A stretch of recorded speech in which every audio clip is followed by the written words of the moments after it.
Selamat malam waktu Amerika, selamat pagi waktu Indonesia, waktu Malaysia bagi Anda yang sedang menyaksikan acara ibadah pada saat ini.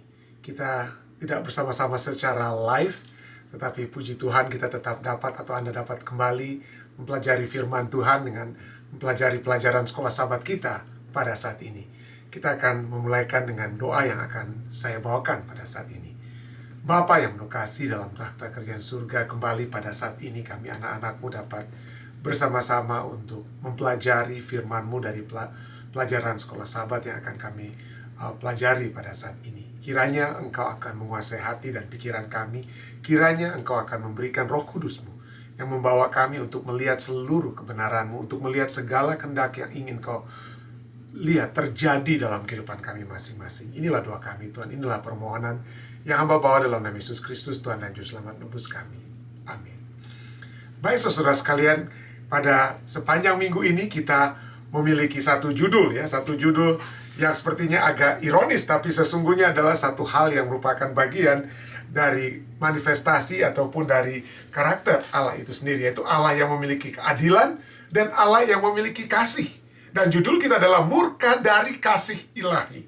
Ya, murka dari kasih ilahi. Kita tidak bersama-sama tadi malam, pada hari Minggu malam, dengan jatuh judul yang telah Anda mungkin dapat pelajari di tempat masing-masing ya, yaitu berduka karena kejahatan. Allah yang berduka karena kejahatan umat manusia. Dan berikutnya, pada hari ini, Senin malam waktu Amerika, Selasa pagi waktu Indonesia, waktu Malaysia, kita akan bersama-sama mempelajari Allah lambat untuk marah. Allah yang lambat untuk marah. Lalu pada hari besok malam kita akan mempelajari tentang kemarahan yang benar. Hari Rabu Allah tidak menindas dengan kemauan sendiri. Dan pada hari Kamis kita akan membahas tentang menunjukkan kasih sayang. Ayat tema sepanjang minggu ini terdapat dari Mazmur 78 ayat 38 yang katakan, tetapi ia bersifat penyayang. Ia mengampuni kesalahan mereka dan tidak memusnahkan mereka. Banyak kali ia menahan murkanya dan tidak membangkitkan segenap amarahnya. Tidak membangkitkan segenap amarahnya. Jadi mari kita lihat apa yang dimaksudkan dengan Allah itu lambat untuk marah. Apakah memang marah itu sesuatu hal yang dapat kita lihat dari Allah yang mengasihi kita? Nanti kita akan pelajari hal ini ya. Baik, pelajaran kita katakan Allah menjadi marah terhadap kejahatan. Ya, bukan kepada penjahat atau orang yang berjahat, tapi Allah menjadi marah terhadap kejahatan karena Allah itu kasih. Allah begitu berbelas kasih dan bermurah hati sehingga seorang nabi dalam kitab suci bahkan menegur Allah. Ya, nabi tersebut marah-marah karena dia melihat Allah itu terlalu berbelas kasihan. Pikirkanlah cerita Yunus dan renungkanlah reaksi Yunus terhadap pengampunan Allah yang penuh kasih kepada orang Niniwe dalam Yunus 4 ayat 1 sampai Yunus ke-4. Apakah yang kita pelajari dari cerita ini tentang Yunus dan tentang Allah? Lihat juga Matius 10 ayat 8 yang dapat Anda lihat. Nah, kita pernah mempelajari kitab Yunus waktu lalu ya, dan kita melihat bagaimana setelah Allah tidak, menurut Yunus, keinginan Yunus tuh memang kota Niniwe itu akan apa? Ditunggangbalikan, akan dimusnahkan oleh Tuhan. Tapi mereka bertobat, mulai daripada rakyat dan kemudian raja juga bertobat ya. Raja kota Niniwe. Lalu Allah tidak apa? Tidak menghancurkan kota tersebut karena pertobatan mereka. Karena pertobatan mereka. Lalu apa Yunus senang? Yunus 4 ayat 1 sampai 4 katakan, tetapi hal itu sangat mengesalkan hati Yunus. Lalu marahlah ia dan berdoalah ia kepada Tuhan, katanya, ya Tuhan, bukankah telah kukatakan itu ketika aku masih di negeriku? Itulah sebabnya maka aku dahulu melarikan diri ke Tarsis, sebab aku tahu bahwa Engkaulah Allah yang pengasih dan penyayang, yang panjang sabar dan berlimpah kasih setia, serta yang menyesal karena malapetaka yang hendak didatangkannya. Jadi sekarang ya Tuhan, cabutlah kiranya nyawaku, karena lebih baik aku mati daripada hidup. Kenapa dia harus mati? Ya, kalau Allah memberikan kehidupan pada orang lain, kenapa dia yang sekarang minta mati?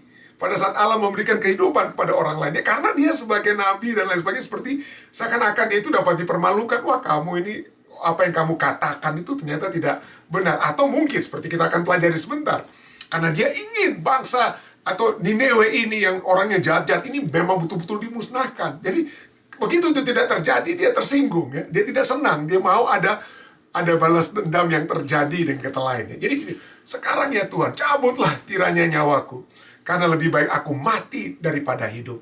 Tetapi firman Tuhan, layakkah engkau marah? Kenapa kamu harus mau marah? Ya. Reaksi Yunus, pelajaran kita katakan, ya, reaksi Yunus terhadap kemurahan Allah dikatakan dalam dua cara. Cara pertama, hal itu menunjukkan kekerasan hati Yunus sendiri. Ia sangat membenci bangsa Asyur karena apa yang telah mereka lakukan kepada Israel, sehingga ia tidak ingin Allah menunjukkan kemurahan apapun kepada mereka. Mungkin Yunus mengetahui dan dia melihat bagaimana bangsa Asyur itu telah, ya, salah satu kota yang dimiliki oleh bangsa Asyur itu adalah kota Niniwe, ya. Bagaimana mereka itu telah membinasakan mungkin kotanya Yunus ataupun keluarganya Yunus, ada yang mati di tangan bangsa Asyur. Jadi dia ingin, kalau bisa dibalaslah kejahatan mereka. Ya, keadilan Allah itu kiranya terjadi juga kepada mereka. Nah, ini pelajaran kita. Penulis pelajaran kita katakan ini merupakan sungguh suatu pelajaran bagi kita. Kita harus hati-hati untuk menghindari sikap yang sama, meskipun hal tersebut sungguh dapat dimengerti. Rasa sakit hati Yunus pada bangsa Asyur itu dapat dimengerti. Dari antara semua orang, mereka yang telah menerima kasih karunia Allah harus menyadari betapa tidak layaknya mereka menerima kasih karunia itu. Maka dengan demikian mereka harusnya bersedia untuk meneruskan kasih karunia kepada orang yang lain. Ingat, kita pernah membahas tentang perumpamaan tentang pengampunan, ya. Seorang raja yang mengampuni seorang yang hutangnya begitu besar. Tapi begitu dia diselesaikan hutangnya tersebut, ada orang lain berhutang kepada orang tersebut, ya. Dia tidak mau menunjukkan belas kasihan seperti yang ia telah terima dari raja. Tapi itulah manusia, ya. Kita menerima belas kasihan Tuhan, tapi kita tidak mau berbelas kasihan kepada orang lain. Allah telah berbelas kasihan kepada Yunus, ya, dan kepada bangsa Israel, tapi mereka tidak mau kalau belas kasihan Allah itu juga diberikan kepada orang lain. Nah, poin kedua, kenapa reaksi Yunus ini, ya? Kedua, reaksi Yunus memperkuat betapa pentingnya kasih sayang dan anugerah Allah dalam karakternya. Yunus begitu akrab dengan kemurahan Allah, sehingga justru karena Allah itu pengasih dan penyayang dan yang panjang sabar dan berlimpah kasih setia, menurut Yunus 4 ayat 2, maka Yunus tahu bahwa Allah akan menyesal dalam menjatuhkan penghakiman terhadap Niniwe. Allah memperlakukan semua orang dan semua bangsa dengan adil dan penuh belas kasihan. Kalau mereka bertobat, Allah akan terima. Allah akan terima. Frasa Ibrani yang diterjemahkan lambat marah atau panjang sabar, secara harfiah dapat diterjemahkan hidung yang panjang. Nanti kita akan lihat juga di bagian tambahnya. Secara harfiah dapat diterjemahkan hidung yang panjang, ya, panjang sabar, karena kata Ibrani untuk marah itu juga berhubungan dengan hidung, ya. Nah, dalam idiom Ibrani, kemarahan itu secara metaforis dikaitkan dengan hidung. Makanya orang hidungnya kembang kepis mungkin kalau marah, atau seringkali kita lihat gambar orang yang marah ada keluar asap dari hidungnya, ya. Jadi itulah kemarahan itu berhubungan dengan hidung. Orang yang marah hidungnya merah atau keluar asap dari hidungnya. Itulah sebabnya dalam bahasa Ibrani hidung dan marah itu adalah satu kata. Jadi panjang sabar, lambat marah atau panjang sabar Allah itu berarti hidung yang yang panjang kata lainnya, dan seperti kita sudah dijelaskan tadi. Jadi dalam idiom Ibrani, kemarahan secara metaforis dikaitkan dengan hidung, dan panjangnya hidung secara metaforis menggambarkan berapa lama seseorang menjadi marah. Jadi kalau semakin panjang hidungnya, marahnya itu semakin lama untuk keluar, begitu, ya. Artinya asap-asap kemarahan itu keluarnya itu lama, atau merahnya itu akan lebih lama untuk jadi merah hidung tersebut.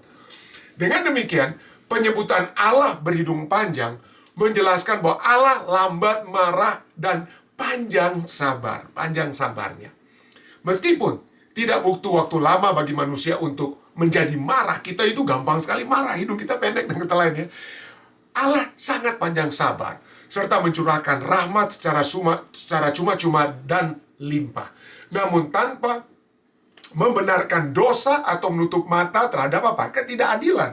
Allah memberikan belas kasihan karena bangsa itu atau kota Niniwe itu telah bertobat.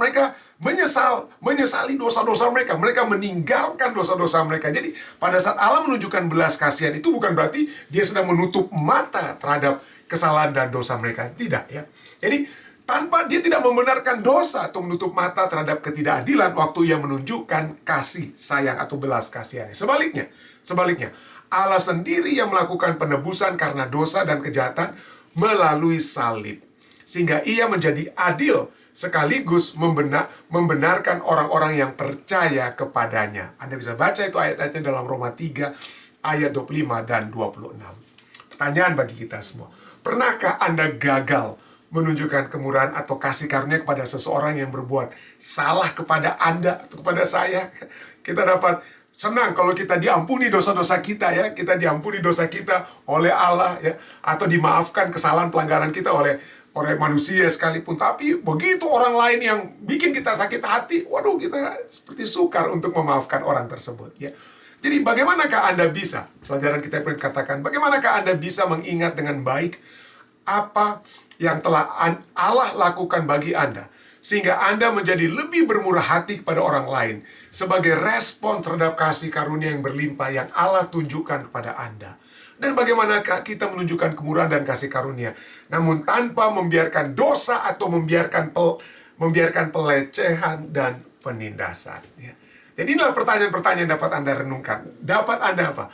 Bahas bersama di pelajaran di sekolah sahabat Anda pada saat Anda bertemu pada sahabat yang akan datang. Tapi di bagian tambahan ini, ya, di bagian tambahan ini, mari kita lihat tentang konsep kemarahan itu sendiri. Allah yang lambat marah, artinya Allah juga dapat apa? Marah. Apa itu artinya?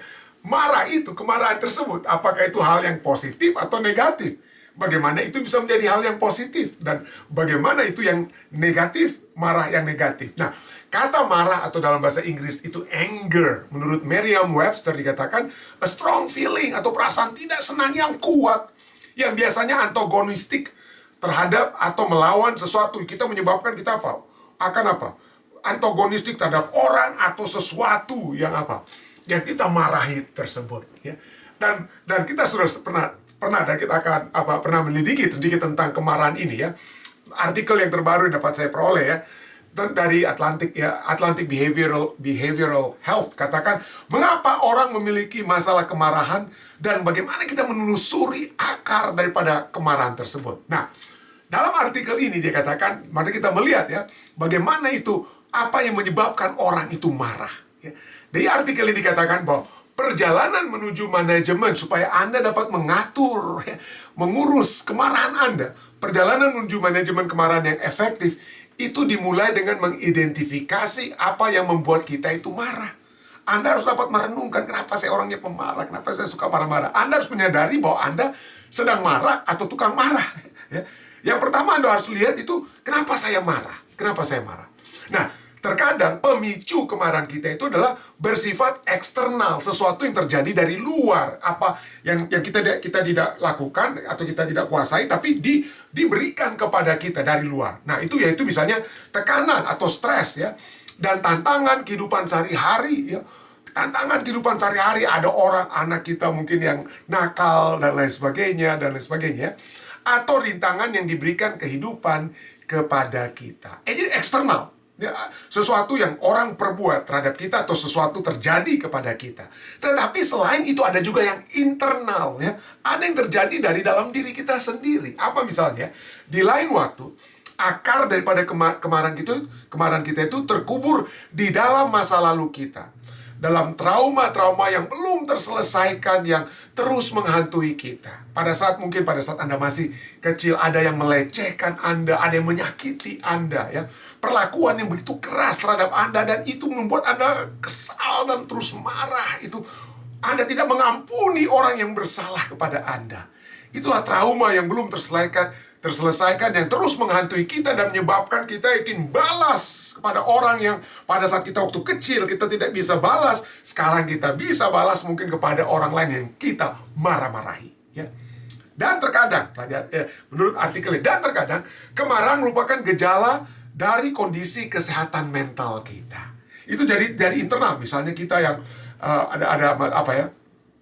ada masalah-masalah yang dari mental kita ataupun kecanduan-kecanduan kita dan lain sebagainya, itu menyebabkan apa? Masalah dari dalam diri kita yang menyebabkan kita gampang marah ya. Yang terwujud kemudian kondisi merupakan kondisi kesehatan mental yang terwujud sebagai peningkatan sifat mudah tersinggung dan agresi. Ya. Dan di dalam artikel ini, kalau kita baca seterusnya ya, dikatakan ada beberapa pemicu umum kemarahan. Nomor satu adalah situasi yang membuat kita tegang, seperti stres. Stres di tempat pekerjaan, kita dituntut untuk apa? Buat ini, kita tidak terlalu sanggup untuk bikin situasi yang menegangkan. Atau merasa tidak dihargai, diperlakukan kita dengan tidak adil. Kita, ketidakadilan ya. Hati kita terluka oleh sebab kita tidak dihargai. Hati kita terluka saat kita diperlakukan tidak adil. Hak-hak kita yang dilanggar. Atau dikritik, atau kita dihakimi. Marah kita, balas kita ingin. Nah, kalau orang itu yang kritik kita, menghakimi kita, ini orang yang lebih tinggi, lebih penting, wah, mungkin kita tidak marah pada orang tersebut, takut gitu ya. Kita hajarlah, kita punya keluarga yang gampang, mungkin lebih tersasaran, yang lebih lunak untuk dihantam dan lain sebagainya. Itu dapat terjadi saat kita dikritik dan dihakimi. Saat kita merasa terancam atau apa, diserang, ya, terancam, kok pekerjaan saya ini sedang diancam akan saya diberhentikan dari tempat pekerjaan. Dan ini menyebabkan kita dapat marah-marah pada saat kita pulang dan lain sebagainya. Frustrasi atau kekecewaan. Frustrasi atau kekecewaan. Frustrasi karena apa yang saya buat tidak berhasil, kecewa dan lain sebagainya. Itu menyebabkan kita dapat marah. Rasa sakit atau ketidaknyamanan fisik. Orang yang memiliki rasa sakit, ya pusing-pusing, ya ada masalah fisik mereka, itu gampang juga pemicu marah. Dapat menjadi satu pemicu daripada kemarahan. Marah itu juga terjadi karena masalah-masalah yang belum terselesaikan saat kita masih kecil dan lain sebagainya. Dan itulah pemicu-pemicu daripada kemarahan. Dan kita semua seringkali terjatuh ke dalam kemarahan-kemarahan disebut oleh pemicu-pemicu seperti ini ya. Nah, pertanyaannya, apakah marah itu dosa? Apakah marah itu dosa ya? Yang pertama yang kita bisa lihat, tentu saja marah itu berbahaya. Mungkin belum kita akan bahas tentang dosa ya, kita akan masuk ke situ. Tapi marah itu berbahaya, tidak bagus, tidak baik ya. Orang yang marah atau dimarah-marahi itu juga perasaannya jadi rusak semuanya ya. Nah, ada yang katakan bahwa anger atau kemarahan, anger is one letter short. Kemarahan adalah satu huruf yang terkurang. Ada satu huruf yang terkurang dari kata apa? Danger. Jadi kalau Anda lihat kata bahasa Inggris danger yang artinya bahaya, racun itu kan bahaya ya. Nah, jadi orang ada buat amaran danger. Nah, kemarahan itu sedikit kurangi saja kata D itu, maka itu sudah menjadi bahaya. Kemarahan itu adalah satu hal yang bahaya ya. Hal yang bahaya untuk dapat terjadi. Alkitab menyatakan kita jangan cepat marah. Pertama, bukan hanya bahayanya, tapi karena kita dianggap sebagai orang bodoh kalau kita tukang marah ya. Pengkhotbah 7 ayat 9 seringkali katakan, Pengkhotbah 7 ayat 9 katakan, jangan lekas-lekas marah dalam hati, karena amarah menetap dalam dada orang bodoh. Saya tahu waktu masih SD, SMP, SMA, ada teman-teman saya, kamu nggak tahu nih, saya ini dari suku ini, dia bilang, saya ini orang yang garang, orangnya marah, gampang marah, dan itu seakan-akan itu gampang marah itu jagoan itu kalau kita gampang marah ya. Kalau kita suka marah-marah berarti saya itu ada wibawa ya. Saya ada wibawa dan lain sebagainya. Tapi sesungguhnya ya, firman Tuhan katakan orang yang cepat marah itu adalah orang yang orang yang bodoh ya. Orang yang bodoh. Nah, dari pertanyaan ini mungkin ada yang katakan, pendeta, siapa yang suka lebih marah? Ini laki-laki atau perempuan ini yang suka lebih marah? Nah, kalau kita lihat di Alkitab ini, misalnya ada kata dalam Amsal 29:22, si pemarah menimbulkan pertengkaran dan orang yang lekas gusar banyak pelanggarannya. Nah, si pemarah di dalam bahasa Indonesia ini tidak ketahui ini laki-laki atau perempuan ya. Tapi kalau kita lihat dari bahasa aslinya dan juga dari dari bahasa Inggris misalnya, dikatakan an angry man, laki-laki pemarah. Jadi pemarah itu laki-laki juga pemarah, siapa saja nanti kita akan lihat juga ya. Si pemarah atau laki-laki pemarah itu dikatakan? Menimbulkan pertengkaran dan orang yang lekas gusar banyak pelanggarannya. Si pemarah laki-laki pemarah menimbulkan pertengkaran, dan laki-laki yang lekas gusar banyak pelanggarannya. Nah, kalau kita lihat ada dua kata. Pemarah itu dari kata af. Af itu arti orang marah itu berhubungan dengan hidung ya. Berhubungan dengan lubang hidung atau apa? Wajah. Makanya seperti saya katakan tadi, bahwa pada saat orang marah, seringkali dalam film-film kartun atau apa, waduh, hidungnya itu seperti keluar asap gitu ya, atau hidungnya merah gitu, hidungnya besar, merah, dan lain sebagainya. Karena itulah, marah dan lubang hidung itu ada dari satu kata dalam bahasa apa? Bahasa Ibrani. Bukan itu saja, lekas gusar ya. Lekas gusar itu dari kata kemah, yang artinya apa? Panas, amarah, racun, berbisa, dan apa? Murka. Jadi itulah sebabnya kata marah itu adalah suatu hal yang beracun, yang berbisa, membunuh ya, panas dan lain sebagainya. Jadi hati-hati kalau laki-laki itu dapat apa? Menjadi apa? Pemarah, karena kita dapat menjadi orang yang seperti ular yang memiliki bisa yang beracun, bisa yang beracun ya. Apa hanya laki-laki? Wah, ajaran kita kemudian kata, kalau kita bisa lihat ya, dalam Amsal 21 ayat 19 katakan apa? Lebih baik tinggal di padang gurun daripada tinggal dengan perempuan yang suka bertengkar dan pemarah. Jadi bukan hanya laki-laki, artinya seluruh umat manusia, baik laki-laki maupun perempuan, kita dapat menjadi pemarah. Kita dapat menjadi, dan kalau perempuan pemarah, katakan lebih baik tinggal di padang gurun daripada tinggal dengan apa? Dengan seorang wanita atau perempuan yang suka bertengkar dan pemarah. Kenapa? Kenapa? Karena kalau orang marah, dua-duanya marah, maka perang dunia itu ya. Jadi salah satu itu harus apa? Cari damai itu, pergilah ke padang gurun ya. Kenapa? Karena di padang gurun itu lebih tenang ya. Tidak akan kita dapat merenungkan. Mungkin kita yang laki-laki ini dapat berpikir, aduh saya udah buat salah apa ini. Jadi gantinya kita adu mulut ya. Kalau dua-dua orang itu sama-sama berada di satu tempat, maka rame kan.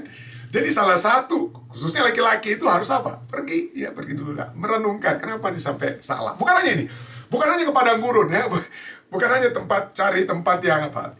Tenang begitu ya. Dalam Amsal 25 ayat 24 dan 25 juga katakan, lebih baik tinggal pada sudut sotoh rumah, atap orang-orang di zaman Yesus atau zaman Alkitab itu tempat mereka apa? Buat apa? Jemur hasil apa gandum mereka dan lain sebagainya. Jadi bukan pakai atap seperti yang kita pikir saat ini ya. Jadi rumah zaman dulu itu tempat juga untuk mengasuh, untuk juga dapat tidur siang dan lain sebagainya. Itu dapat terjadi di soto rumah. Jadi katakan apa? Lebih baik tinggal pada sudut soto rumah daripada diam serumah dengan perempuan yang suka apa? Bertengkar. Seperti air sejuk bagi jiwa yang dahaga, demikianlah kabar baik dari negeri yang jauh. Apa artinya ini? Apa artinya? Jadi sekali lagi, kalau ada pertengkaran dan lain sebagainya, jangan apa? Jangan pada saat yang bersamaan marahnya itu apa? Kita sering kali ya, kita semua kan, jujur saja ya. Pada saat kita marah, kita ingin membenarkan diri kita, maka kita jadi ribut dua-duanya. Tapi mungkin ada baiknya yang satu itu pergi dulu lah, keluar dulu lah, ya istilahnya ya. Saya bukan mengajar kita untuk langsung apa? Tidur di sofa atau di kamar sebelah dan lain sebagainya. Tapi artinya jangan sampai apa? Adu mulut pada saat bersama. Itu ajaran Alkitab ya. Ajaran Alkitab. Nah, apa hubungannya daripada kedua ayat ini? Kenapa lebih seperti apa? Air sejuk bagi jiwa yang dahaga, demikianlah kabar baik dari negeri yang jauh. Di ayat yang ke-25, apa artinya? Nah, artinya adalah bahwa kabar yang baik, kata-kata yang baik dari negeri jauh itu dapat apa? Menyejukkan jiwa. Dari jauh saja bisa menyejukkan jiwa. Seharusnya kata-kata yang keluar dari orang yang dekat dengan kita, atau kita yang dekat dengan orang, kita semua, ya dengan kata lain kita semua, haruslah kata-kata kita itu selalu yang menyejukkan ya. Haruslah kata-kata kita itu adalah yang menyejukkan ya.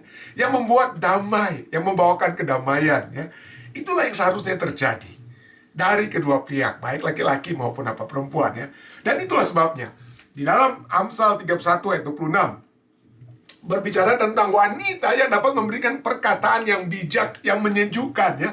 Dalam Amsal 31 ayat 26, di situ sebenarnya bicara tentang sang wanita ya. She opens her mouth. Dan wanita tersebut tentang wanita yang bijak. Dari Amsal 31 bicara tentang wanita yang bijak ini ya. Wanita yang bijak itu, ia membuka mulutnya dengan hikmat. Pengajaran yang lemah lembut ada di lidahnya. Itulah kehendak Tuhan. Ya, itulah kehendak Tuhan, ada apa?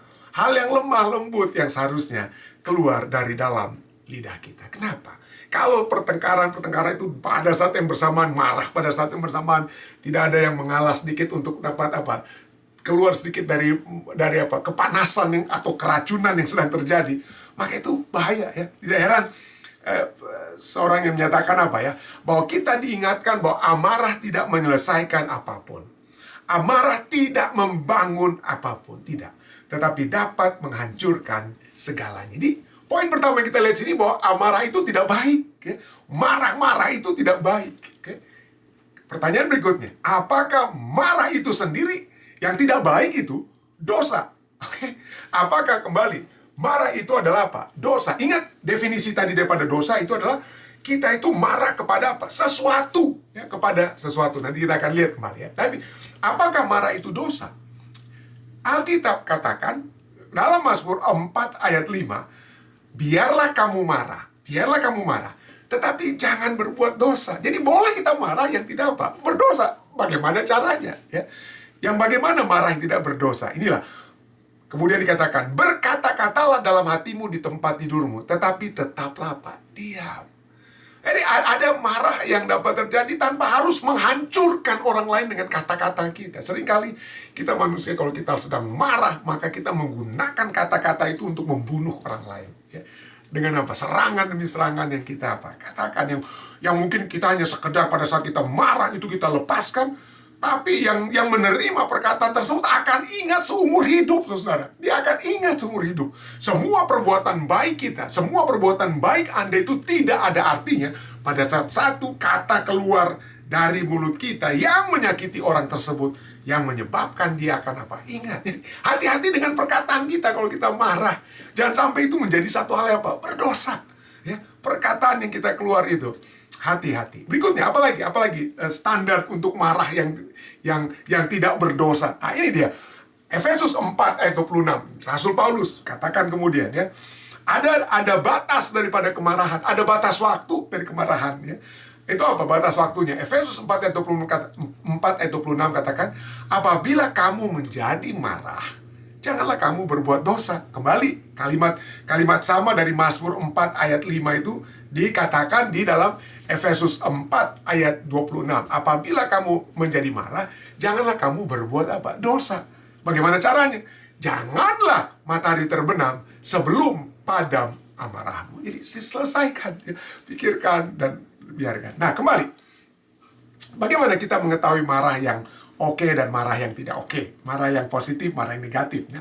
Dikatakan, ya, kemarahan itu adalah perasaan tidak senang yang kuat, yang antagonistik, yang melawan terhadap sesuatu. Entah itu orang atau apa, sesuatu.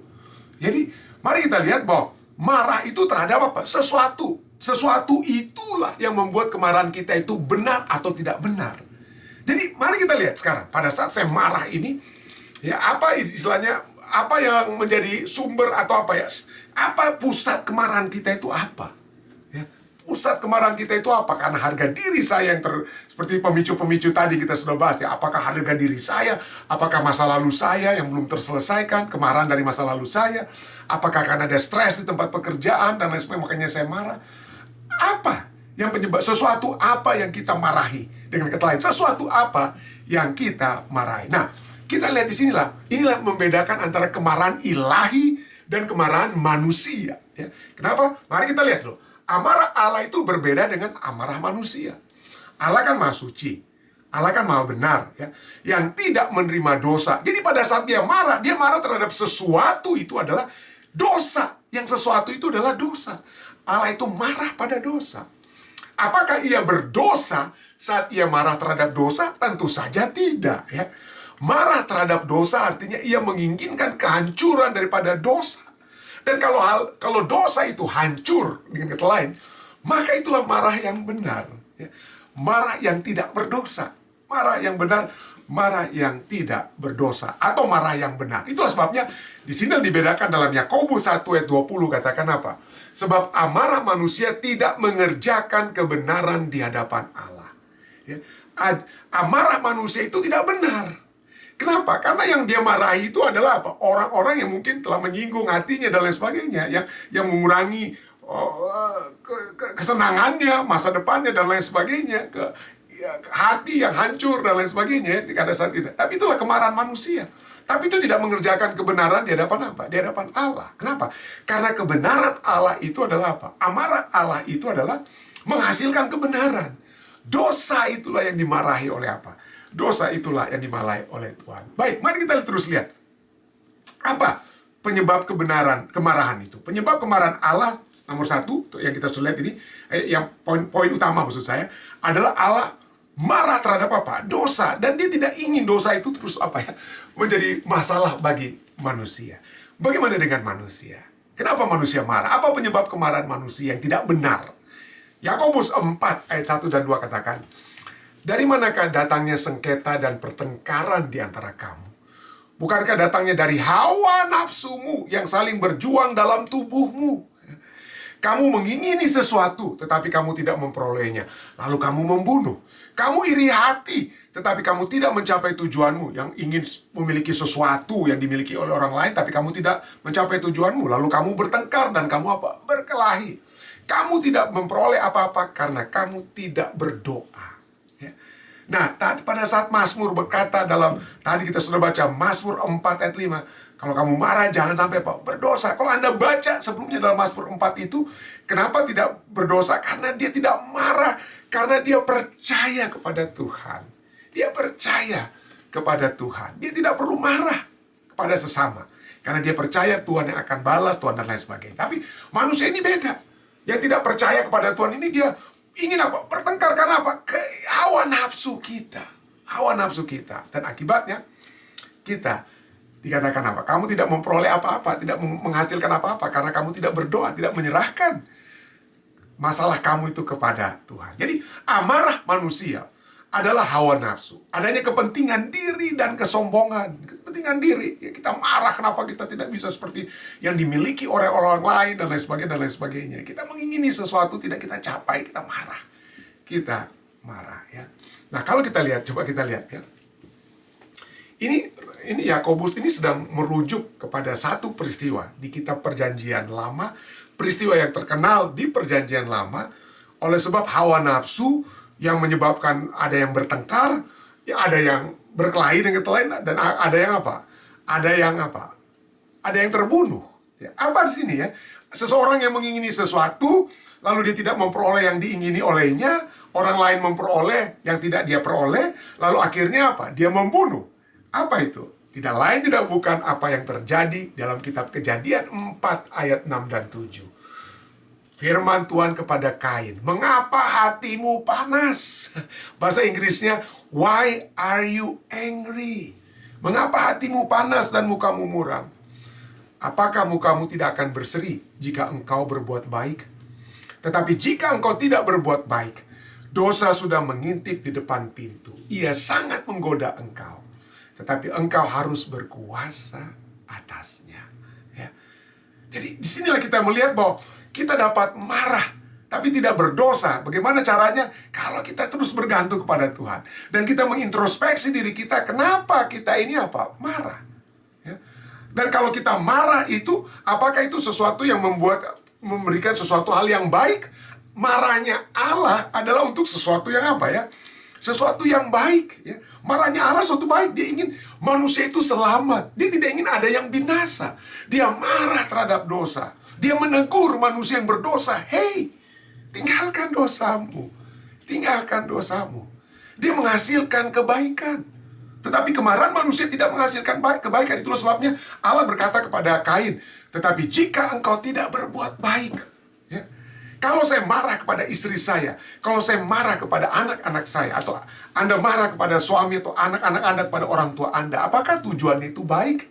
Atau kita merasa, harga diri saya tersinggung dan lain sebagainya. Karena Anda ada yang kita merasa dikurangi dari kita. Allah kan Allah yang memiliki segala sesuatu. Tidak ada yang mengurangi Allah. Tapi dia marah. Allah yang marah adalah karena dia tidak ingin ada yang binasa. Itulah sebabnya dia marah terhadap dosa.